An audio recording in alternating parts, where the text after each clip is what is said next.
la legislazione ambientale sia ancora così carente? E sostanzialmente per una serie di elementi.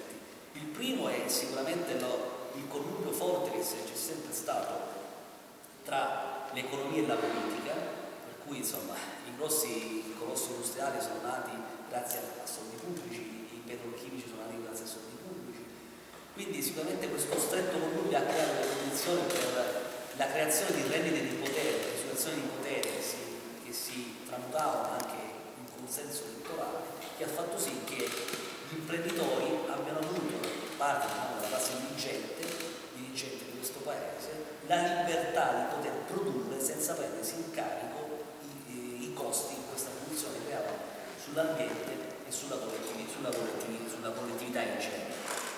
Chi si opponeva a questo modo di fare, sicuramente negli anni sono stati esimi intellettuali come Pasolini, come Cederna dal punto di vista del cemento, eccetera. Però diciamo sono state delle voci sempre fuori dal quadro. La realtà è stata quella della creazione di un sistema normativo che ha consentito, lo consente fino ad oggi, una sorta di deregulation in campo ambientale, quindi produrre, senza prendersi in carico, diciamo, il problema di come gestire i rifiuti. Ricordiamoci che la prima normativa dei rifiuti è il decreto Ronchi del 97, fino al 97 c'erano le legislazioni ambientali per i rifiuti risalenti agli anni 80, ma in realtà non venivano applicate, c'erano questi problemi interpretativi, ma soprattutto non prevedevano sanzioni penali, quindi era, come dire, ammesso da tutti i nostri industriali di smaltire i rifiuti senza un'attenzione per l'ambiente e la salute dei cittadini. Io ho parlato personalmente con presidenti di aree industriali che hanno sempre candidamente confessato che per esempio il polo di Priolo, di Lilli e Augusta hanno sempre scaricato tranquillamente il mare con l'atmosfera, dove hanno creato delle vere e proprie discariche ai lati delle fabbriche in cui i rifiuti poi venivano seppelliti alla bene e meglio, oppure spesso, come è successo, venivano addirittura impastati con materiali per fare il calcestruzzo e diventavano come materia inerte. Con i rifiuti si sono costruite autostrade, si sono costruite strade, si sono costruiti marciapiedi, scuole, si sono costruite piazze pubbliche, non solo a Crotone. Crotone è venuta agli onori della cronaca perché lì un magistrato è stato particolarmente pugnoso, ha tirato fuori dagli archivi questa vecchia inchiesta e ha visto effettivamente che lì la Pertusola Sud, le spore di lavorazione del zinco venivano utilizzate tal quale, non previo trattamento, ma tal quale, nell'impasto del cemento e hanno costruito anche le scuole. Lì hanno fatto le analisi proprio sui ragazzi delle scuole e hanno riscontrato tracce di metalli pesanti nel sangue, arsenico tra i capelli, eccetera, eccetera. Insomma, una situazione ambientale che Crotone è una sicuramente delle realtà più gravi. Lì sono stati 23 siti, però i sospetti sono molti di più quelli che sono stati costruiti in questa maniera. Peraltro mi ricordo dal punto di vista della comunicazione che dopo le analisi, ricordo il giornale forte del territorio, ovviamente le industrie creano consenso sociale anche attraverso il controllo dei mezzi di informazione, no? Non è un mistero questo. In RCS no? C'è il gruppo Cementi, non è abbastanza per esempio al sud i principali giornali sono espressioni di quel potere, no? Economico, politico. Mi ricordo un articolo che diceva sotto, diciamo, venivano prima presentati i dati sulle analisi sui ragazzi e dopo i medici che rassicuravano che bastava una dieta a base di frutta e verdura perché insomma il problema si superasse. Diciamo, questo è una cosa che mi piacerebbe sempre ricordare. Quindi sicuramente la classe dirigente ha consentito, diciamo, ai gruppi industriali di poter produrre senza prendersi in carico i problemi della gestione dei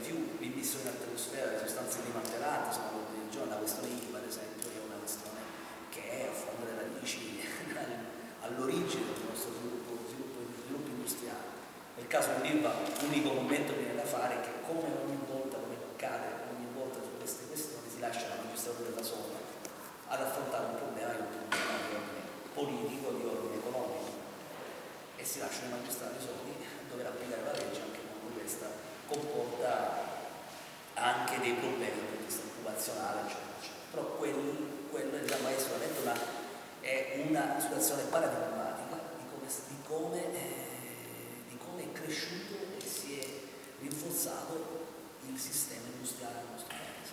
Quindi questo è un aspetto. Un altro aspetto che mi piace sempre ricordare, spero di non annoiarvi con questo, è anche l'aspetto culturale. L'aspetto culturale è determinante, cioè non sarebbe successo tutto questo se non ci fosse stato alla base di tutto, diciamo, un atteggiamento, una cultura dominante che ha sempre considerato l'ambiente come un pozzo senza fondo, come un luogo dove, insomma, un luogo dove scaricare la pressione antropica senza prendersi conto, insomma, delle retroazioni di tutto questo. È una cultura che poi, insomma, andando poi a leggere, è una cultura che varia molto lontano, insomma, nell'illuminismo, nel positivismo, nella figura della cieca fede nel progresso, che ha condizionato lo sviluppo economico non soltanto, diciamo, dei paesi diciamo OCS, dei paesi industrializzati, ma anche dei paesi dell'area sovietica. L'ambiente è sempre stato considerato come in un'ottica utilitaristica, quindi l'ambiente da dominare, da distruggere, ricreare l'immagine a somiglianza del mondo. È sicuramente una visione del mondo che è forte in tutti, diciamo, anche i nostri maestri della filosofia, Hegel, Kant, no? Si possono leggere, no? Frasi di questo tipo, in cui, diciamo, l'uomo si civilizza nel momento in cui infligge un colpo alla natura, la natura viene vista come il luogo delle tenebre, il luogo del male, dove, no? L'uomo può perdersi, può morire.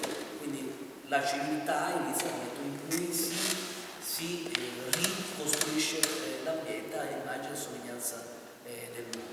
Questa visione, che è una visione, insomma, una visione dominante, a parte, diciamo, qualche rara eccezione, acquista un elemento sicuramente devastante nel momento in cui lo sviluppo tecnologico e la tecnica mettono a disposizione degli uomini degli strumenti che incidono pesantemente sugli ecosistemi.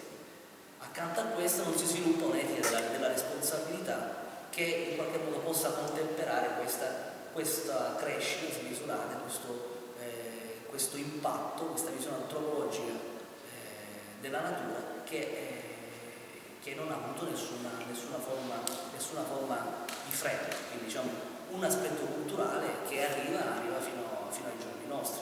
Io mi ricordo che in Sicilia, ad esempio, io sono di Milazzo, abbiamo accanto una raffineria, che quando andavamo a mare portandoci sempre dell'olio, del detergente, perché ci riempivamo sempre di pesce, no? Le spiagge erano letteralmente riempite di pesce, di catrame, insomma, di catrame. Penso anche da queste parti si possa